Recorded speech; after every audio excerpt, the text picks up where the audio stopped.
Now, next, we're going to talk about the private collections versus public collections. And this is something I mentioned a little bit earlier. A public collection. So this is where you do not need any user credentials to collect the data from the social media site. Think of it as if you log on to Facebook and you don't have an account, and then you go into a profile.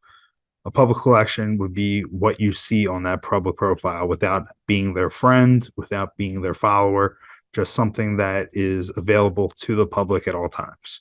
Now, sites like Google or BP or any big corporation, you're able to see all of their data, or at least most of their data, if you just look at their site without being their follower or friend.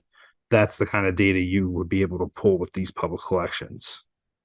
These public collections can get any public posts, they can get the public comments and reactions and basic information from their bios. So it's really very dependent on what the security settings of that person or corporation's profile is. That's basically what you will get when you perform the collection. If they have low security in their social media profile, then you'll be able to get a decent amount of stuff. But if they're very high security and have a private profile, then you won't be able to get much. And that brings us to private collections. And this is when you want to collect data from somebody who has a private account.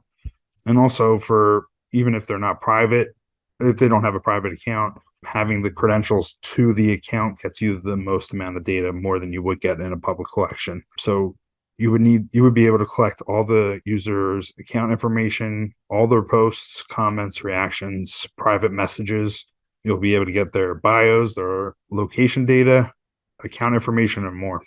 So at the top right, that screenshot is what I see when I'm performing a collection on Axiom. And it will show you, you would ask what kind of Facebook collection or Instagram collection do you want to do, a public or a user account, which is the private. And it will give you a little description of what you can get from each one. And, if you have those user credentials or if you're able to get those user credentials, then performing the private collection is always the way to go to get the most amount of data.